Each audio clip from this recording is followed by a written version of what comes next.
سلام آقای ایرانی، خوب هستین؟ بشین زیاد وقتتون نمیگیرم. خوبین؟ همه چی رو به راهه؟ آقا راستش من مزاحمت شدم دیشب، این بنده خدا به همسایه‌تون به من زنگ زد. بله دوباره صحبت کرد، گفتش که با ایرانی بگو که جمع کنه بره و اینجور داستانا. ای بابا ما که مشکلی نداشتیم. ببین صحبت کردیم، حلم شد اون موقع، اما هم آدم داستان داریه، هم به هر حال میدونی دیگه کارشو اینجور چیزا دردسر درست میکنه. بله ما که کاری نمی‌کنیم که آتلیه عکاسی دیگه. ببین داستان اینه که ساختمونه مسکونیه، شما هم رفت و آمدت زیاده، هم آدمای مختلفن، به هر حال تو چشی. مرسی که گفتین، یعنی شما میگید ما تمدید نکنیم امسال؟ ما که می‌خواستیم تمدید ببین من نمیگم تمدید بکن یا نکن، منتها آدمیه که میتونه مشکل ساز بشه دیگه. یه جای دیگه بری قطعا راحت تری، چون کم پیش میاد یه همچین همسایه به طورت بخوره. دست شما درد نکنه، ممنونم راهنمایی کردید. خیلی قربانت. باز اگر کمکم به دست من برمیاد بهم بگو. قربانت. مزاحم نشم. خداحافظ.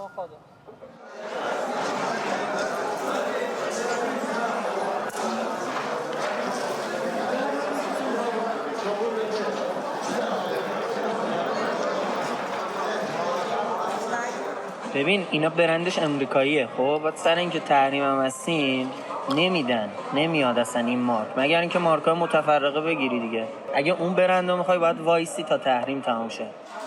نیست خدا شاهده، اگر اصلا به نظرم باشم به تحریما واسه همه کاسبا بهونه شده دیگه.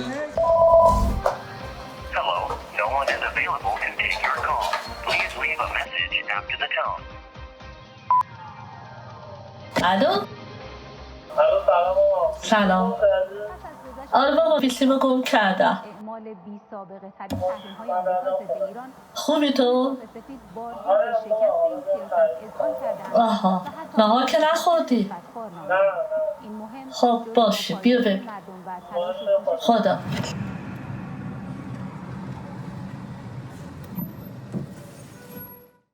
آتی چی شد؟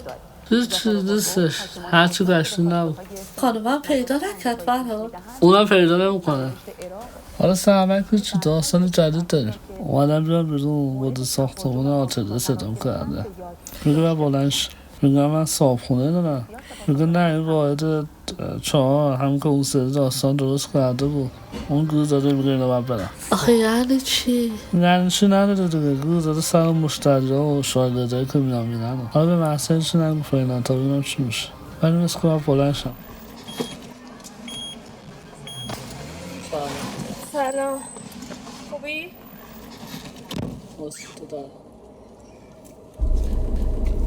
دو جا زنگ زدم جواب ندادن، ولی احتمال اینکه داشته باشم خیلیه. خب کجا بریم؟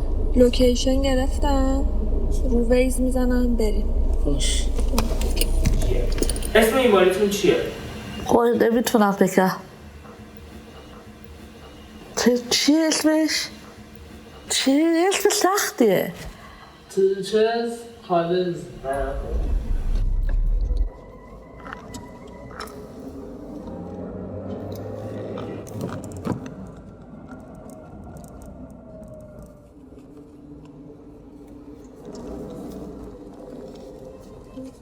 همینجاست، پلاک 1495. من میرم.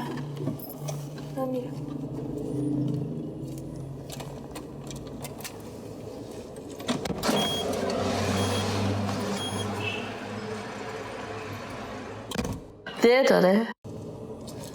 اینم نداشت. حالا بریم اون یکی رو نگاه کنیم، شاید اون یکی داشته باشه.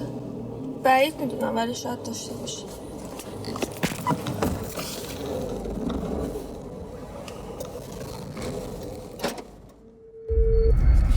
الو سلام خانم شجاعی. سلام خانم ایرانی. چی شد پیدا کردیم اون باتری سمعکو؟ متاسفانه نه، من چند جا پیگیری کردم. نمیدونم واقعا هر جا میرم گیر نمیاد. من متوجه هستم ولی من براتون خیلی پیگیری کردم. خب ما الان باید چی کار کنیم؟ شما خودتون رو بذارین جای ما، باتری گیر نیاره، اصلا شنوایی کلا نداره، یعنی هیچ جوره شما نمیتونین پیگیری کنین باز حالا از جاهای دیگه؟ اجازه میدی من یه تماس دیگه بگیرم بهتون خبر بدم؟ باشه مرسی ممنونم. خیلی ممنونم. مرسی قربان شما. خدا. نه ایناش همینجاست. بنویس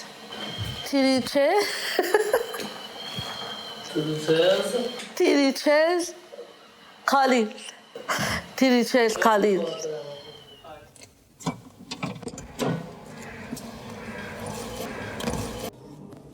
اینم نداشت.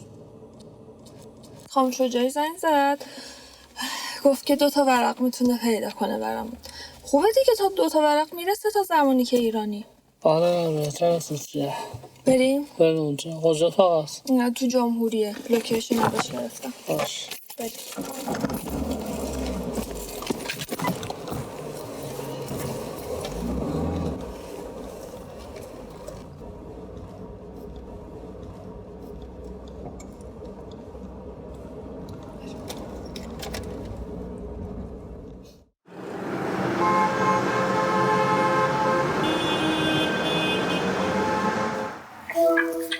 سلام چطوری؟ خوبی؟ سلام چطور خوبی؟ قربونت مرسی. چه خبر نبود شما زنگ زدم. ببخشید ندارم از کلاس اومدم همین الان اومدم بیرون ازش شرمنده نرسیدم به زنگت. تو راستی خودت باتری سمک چی شد؟ هیچی فعلا 2 بسته فعلی کردم تا ببینم چی میشه دیگه. خیلی سخت پیدا میشه اصلا نیست. تو تونستی با وکیل صحبت کنی؟ آره اتفاقا با وکیل صحبت کردم و احتمال زیاد خیلی خوب پیش میره. اونجوری که صحبت اومد اونجوری که رزومه تو باش گفتم مخصوصا نیویورک تایمز آرتیکلی که اونجا داشتی خیلی خوب پیش میره. خوب بود پس همه چی. آره خیلی امیدوارم. من خیلی دوست دارم که بیام کانادا بتونیم کارهای بزرگ رو با هم انجام بدیم انشالله که بشه. ببین هیچ چیز 100% نیست توی مهاجرت خودت میدونی، اما اونجوری که به نظر میاد خیلی امیدوار هست. خیلی حس خوبی دارم راجبش اینطوری بهت بگم. دمت خوشحال شدم. پس منتظر خبرهای بعدیت هستم.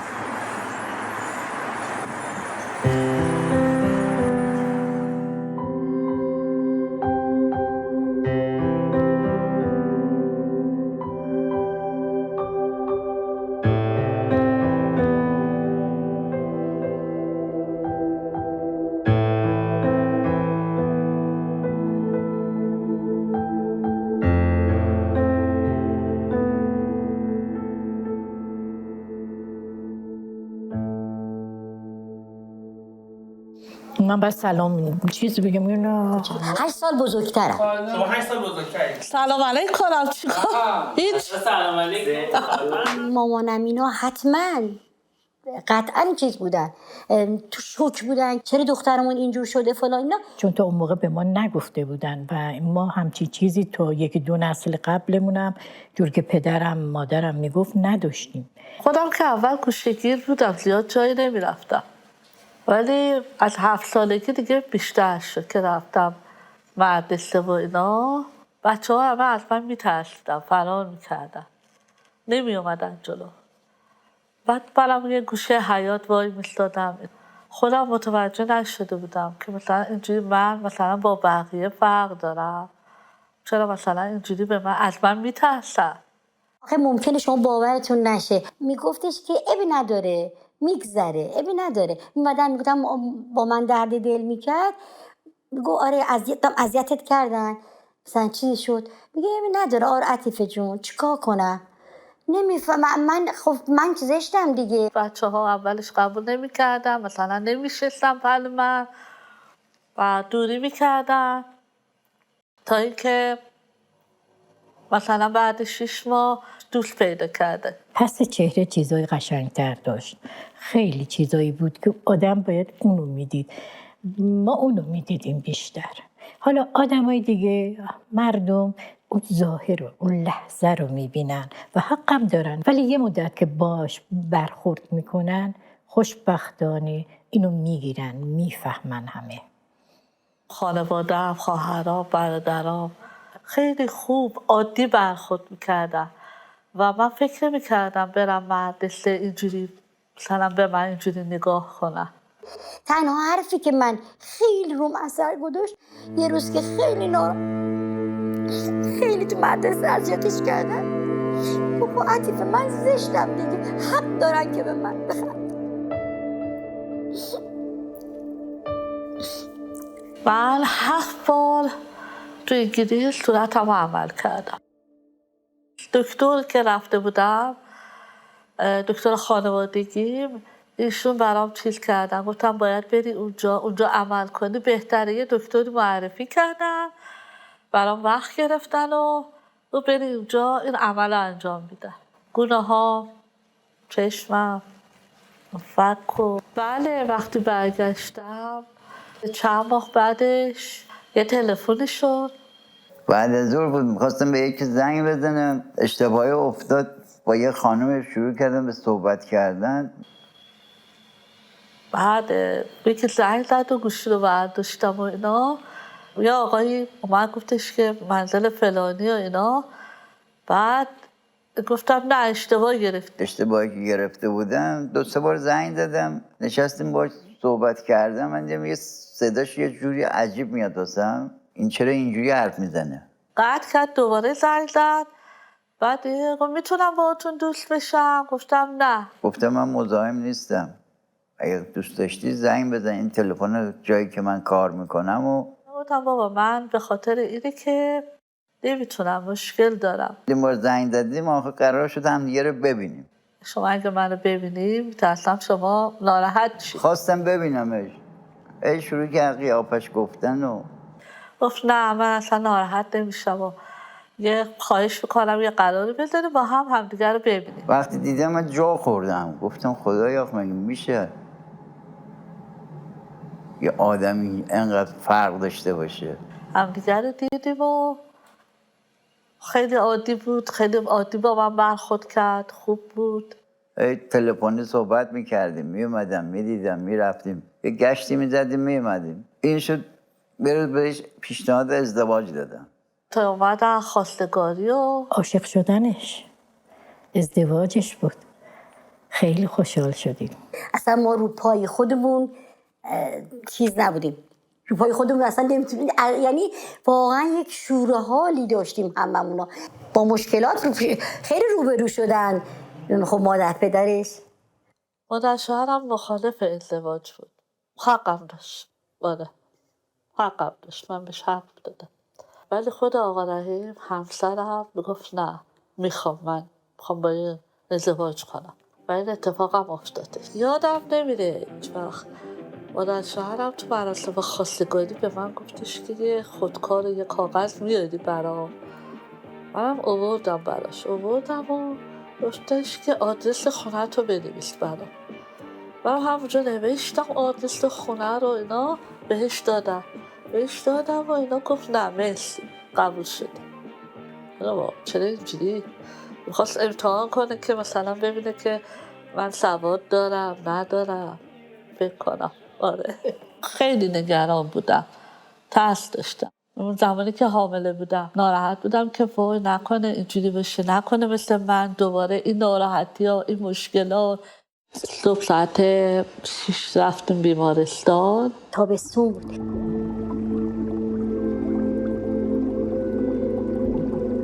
همش نگران بودم خدایا بچم چی میشه، سالم به دنیا بیاد. خیلی دلهره و ناراحت بودم. از یه طرفم خوشحال بودم که مثلا دارم مادر میشم، خیلی خوشحالم بودم. خبر رو شوهرم داد ولی با خیلی تأخیر، یعنی هی صبر کرد. یک شب گذشت، ایستاده منتظر بودیم که بچه‌مون به دنیا بیاد. پرستار از اتاق عمل اومد بیرون، دیدم یه سبدی دستشه، یه پارچه هم کشیده روش. آقا این پارچه رو کشید کنار. وقتی فراد دیدم مثل مادرش شده، خیلی حالم گرفته شد.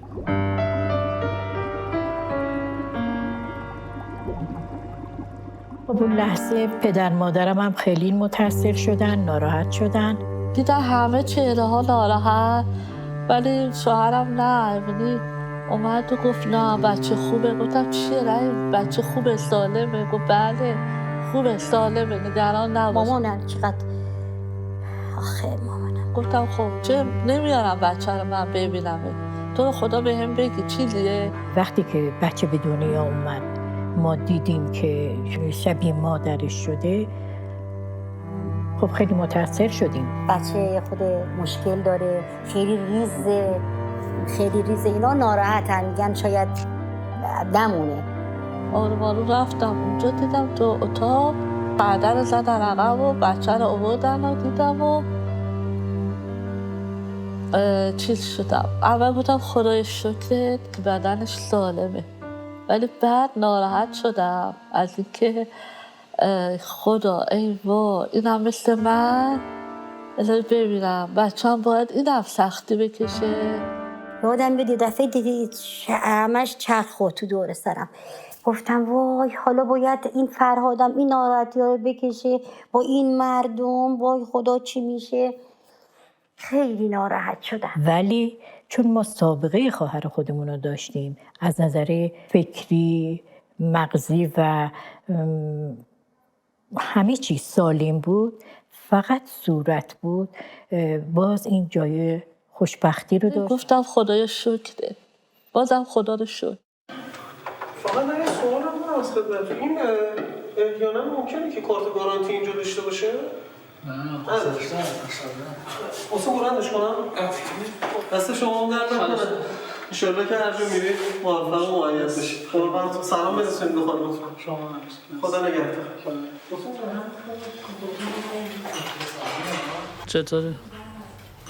من آتلیه رو پس دادم، داریم جمع جور میکنیم. از همه مهمتر که پیانو فروختم، پیانوی که مثل خانوادم بود، خیلی برام سخت بود، اما دیگه حالا فردا برم ببینم دکتر رو بتونم پیدا کنم، دکتر رو ببینم.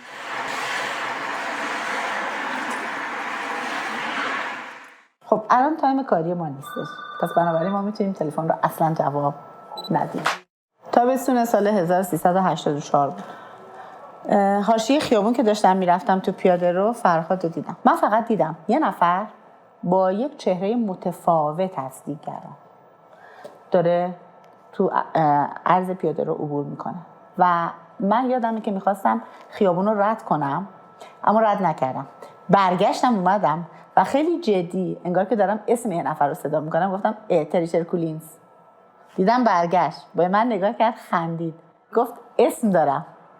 گفتم من که اسمتون رو نمیدونم. گفت شما این بیماری رو میشناسید؟ مگه دکترین؟ گفتم آره مطبم هم اینجاست، تو همین ساختمون. تریچر کولینز جزو سندروم هایی هستش که تأثیرش رو روی سر و گردن بیشتر میگذاره. اولین و بارزترین مشخصات این بیماران نداشتن قوس گونه یا استخوان گونه هست. این باعث میشه که یه ظاهر خاص پیدا کنه. یکی دیگه از مشکلات که عزیزان مبتلا به تریچر کولینز دارن عدم رشد کامل استخوان فک پایینه. در نتیجه این عزیزان حلق تنگ و فک پایین کوچولو دارن. به علت اینکه استقرار فک بالا و پایین روی هم در شکل دهی فرم دهان بسیار موثره، از اونجایی که حلق تنگ میشه و استخوان فک پایین عقب میره، حلق اینا خیلی تنگ و کام اینها عمود حالت گنبدی شکل و تاق مانند پیدا میکنه. بنابراین رفلکس بلع در این بیماران مشکله. 4 ماه بود فرهاد خوابیده بود، در محکم بسته شد. یادم گفتم ای وای الان فرهاد بیدار میشه، بیدار نشد.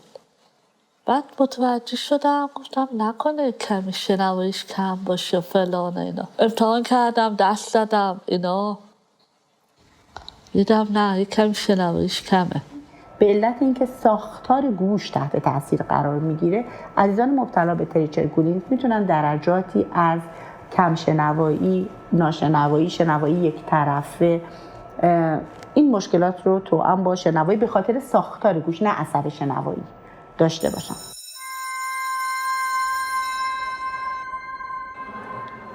همین رو چیز کنم؟ توی حیات بودیم تا اینکه دیگه صفایی که دیگه حالا کلاس ها مشخص شد، ما با صف رفتیم وارد کلاس شدیم. خب همه بچه ها رفتن هر کی هر جایی نشست.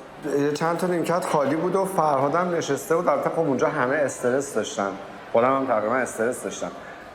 بعد کنار فرهاد نشستم و همدیگه دیدیم، یه لبخندی هم زدیم و دیگه از همونجا شروع شد.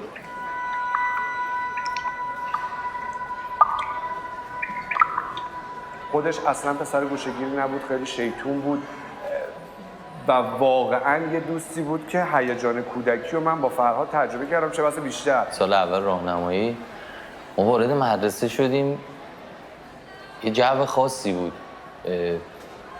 همه یه طرف مدرسه یه طرف حیاط وایساده بودن. فرهاد تنها اون گوشه نشسته بود، همه نگاه ها رو فرهاد بود که چرا اینقدر متفاوته. وارد کلاس که شدیم من اصولا میرفتم ته کلاس میشستم، این بار نمیدونم چی بود که اون روز تصمیم گرفتم یکی مونده به آخری، نیمکت یکی مونده به آخری بشینم. نشستم دیدم فرهاد داره میاد اومد نشست پشت سر من. زنگ دومینا بود که دیدم یه چیزی زد به اینجا، برگشتم نگاه کردم دیدم یه دسته با یه نامه. ارتباط ما با نامه با هم شروع شد. انقدر قشنگ سنتور میزد همه واقعا انگشت به دهن میموندن که یه همچین آدمی با این مشکلات و با این درصد شنوایی میتونه که اینجوری سنتور بزنه. گفتن که گوششو میبری براش گوش مصنوعی میذاریم، ولی نتونستم. خیلی منتظر بودیم که این گوش مصنوعی براش بیارن اینا، ولی نشد. من هر وقت که راجع به این صحبت میکنم مثلا ناراحت میشم. اینا خودم احساس میکنم خودم رو نمیبخشم که من چرا این کار کردم، کاش این کار رو نمیکردم.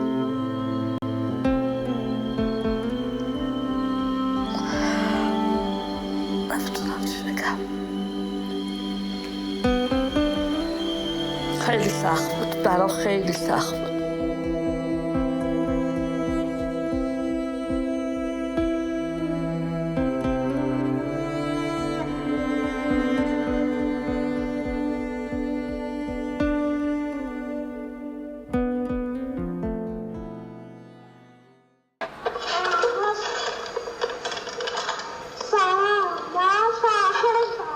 ببریم دکتر گوشتو بزرگ کنیم، گوشتو میخوایم بزرگ کنیم، وقتی بزرگ شد.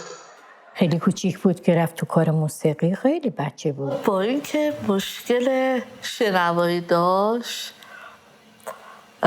خیلی عاشق موسیقی بود. یه گیتار کوچولو هم داشت، برای خودش آهنگ میزد میخون. همش هم دوست داشت که میگم من بزرگ شم من میخوام مایکل جکسون بشم. همه حرفش این بود که من میخوام مایکل جکسون بشم. استادش میگفت اصلا چیز عجیبیه، ما یک دور میگیم اصلا میگیره و این ادامه میده.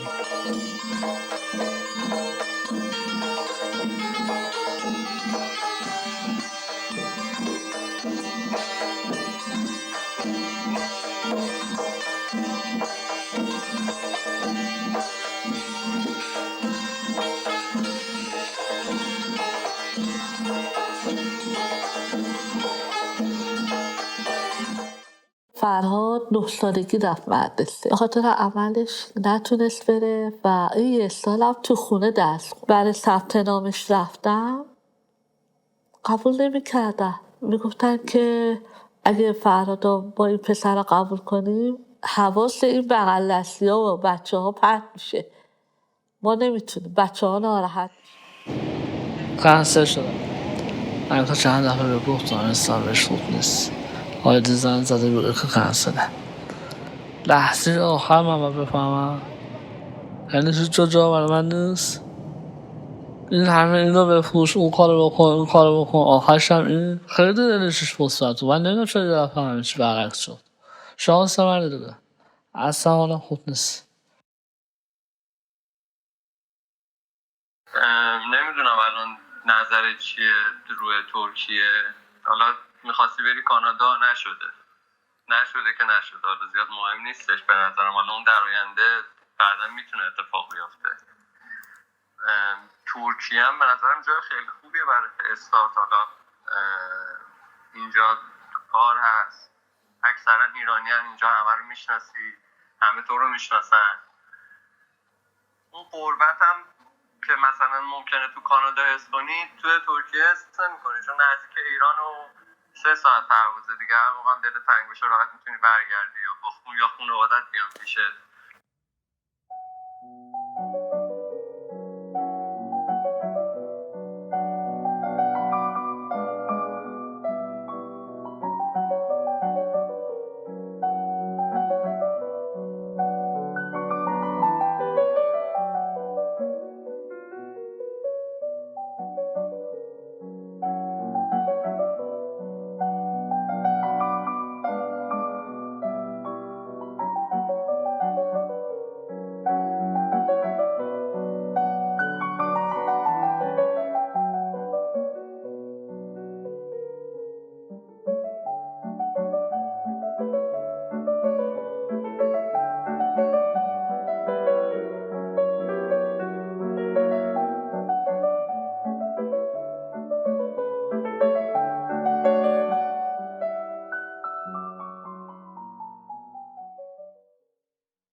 ذکر فوکوس همه اونجا جامعه من نمیپذیرفت و یک واقعیت بود که من سالیان سال درگیر شدم. شاید پشت تلفن من میپذیرفتن ولی خودم رو نمیپذیرفتم. خواهرم رو دوست داشتن، گفتن تالنت خوبه بیا هست، اما در نهایت که با خودم روبرو میشدن انگار که سورپرایز میشدن و منو رد میکردن. به حال تعبیری منم شرایطم خاص بود، شاید هر جامعه دیگه هم بودم این اتفاق میافتاد، اما خیلی سخت بود. پذیرفتن من خیلی سخت. خب همیشه از گذشته علاقه بین من و دوربین بود، به خاطر اینکه هر جا میرفتم میگفتن ما عکس بگیر و من وقتی ازشون عکس میگرفتم دیگه کسی نمیگفت تو هم بیا با ما عکس بگیر. خب منم شرایط رو درک میکردم، گفتم شاید دوست ندارم که من تو عکسشون باشم.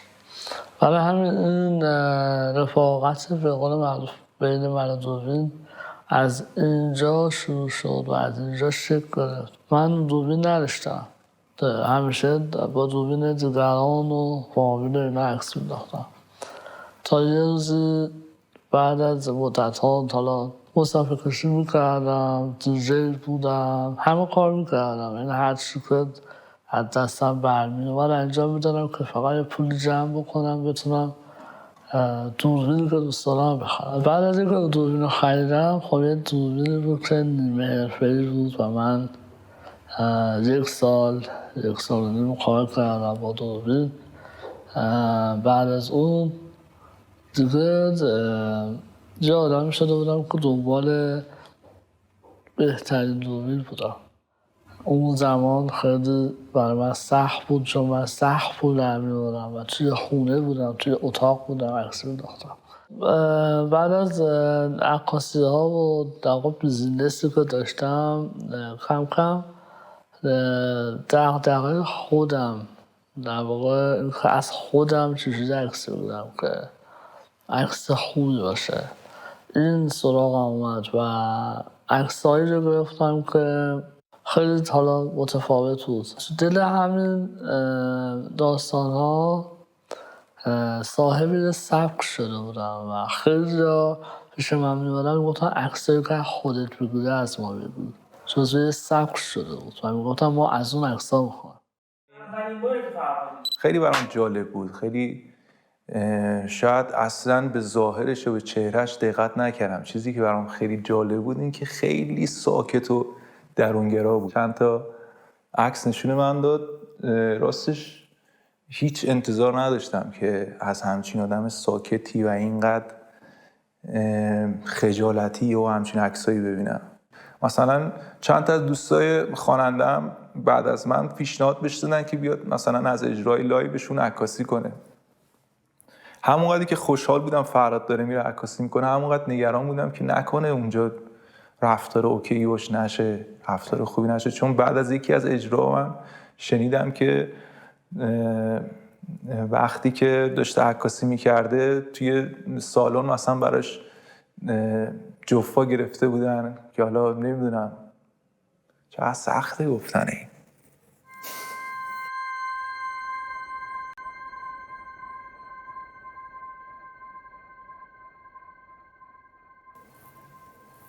عکاسی کار هنری بین خواننده ها و بازیگرا واقعا حرف نداره و باعث افتخار منه که باهاش همکاری دارم. به افتخار دوست عزیزم فرهاد ایرانی خواهش میکنم.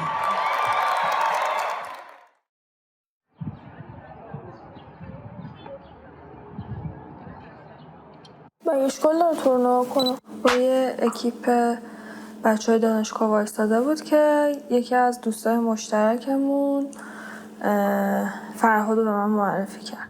به خاطر شرایط خیلی سختی که من داشتم خب مستقیم نمیتونستم بهش پیشنهاد دوستی بدم. فکر میکنم یه 2 هفته‌ای طول کشید تا من اولین دیدار حضوریمون رو با فرهاد داشتیم. دیگه بعد یه مدت که گذشت یه رستوران دعوتم که رفتم که با هم نهار بخوریم.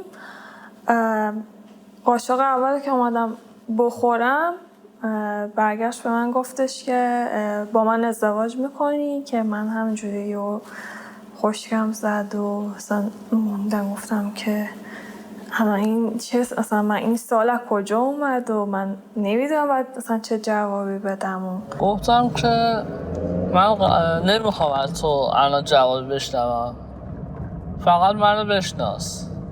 حالا بس فکراتو بکن، بعد راجع من تصمیم بگو که حالا آره یا نه.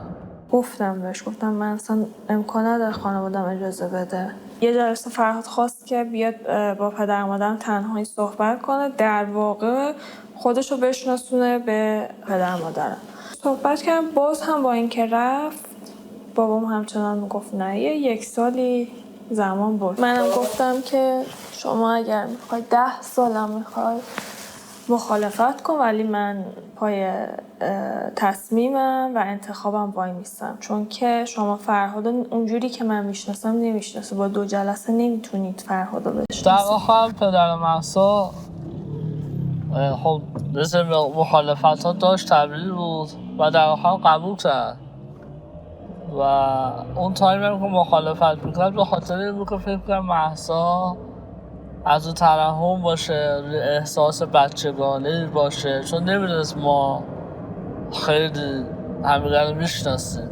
تنها موضوعی که نگفتم به کسی و پدر مهسا و خیلی ها نمیدونن موضوع گوشمه، گوشی که در واقع ندارم و مطمئنم اگه یه روزی این موضوع رو متوجه بشه حسش رو به من تغییر نمیکنه. اینو مطمئنم.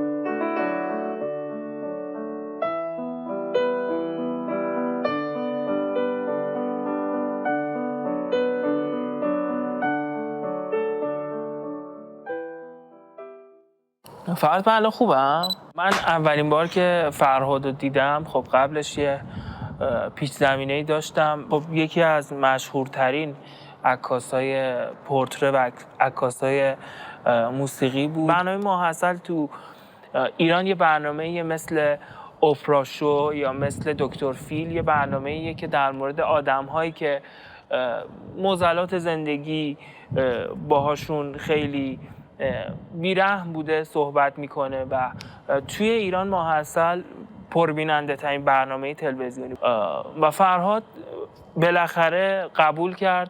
با یه وقفه فرهاد تونست وارد برنامه ماحصل. متوجه شدم که چالش خیلی بزرگ دارم و اینکه به طور مادرزادی چهرم فرق میکنه با همه. در واقع به قول تو این بیماری به طور ژنتیک از مادر تو به تو میرسه. بله. فقط توی شکل گرفتن در واقع عضلات و قضوف صورت فقط تاثیر میذاره و اصلا هیچ در جای دیگه تو درگیر نمیکنه. حالا حسی، هوشی، پا، دست، فقط شکل گرفتن صورت همین. این بهونه مدرسه این شد که بچه‌های دیگه از تو میترسن و تو رو ثبت نام نکنن. دقیقاً. گفتم هم مثلا بغل دست چه گناهی کرد؟ تو اونجایی مدرسه خوب دیگه تو ضربه ها تو ذهنم پررنگ شد. سوم دبستان بودم که یکی از دوستان هم بچه ها اومد سمپم، من رفتم جلو بهش گفتم که میدونی من چرا شکلیم؟ بعد گفتش که نه، گفتم که من از فضا اومدم. چجوری به ذهنت رسید بگی من آدم من فضاییم؟ واقعا به خاطر که انقدر نگاه عجیب بود قطعا آدم فضایی بودم. من به این باور رسیده بودم که من یه دونم تو دنیا. هرچی بزرگتر می شدم به جای اینکه در واقع اجتماعی تر بشم، تو خودتر، تنهاتر و خیلی تنها. این بی توجهی عادی شده بود. پوسته بیزینس و پوسته ازدواج و پوسته همینجوری. پس من بچه ها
جان دست در نکنه.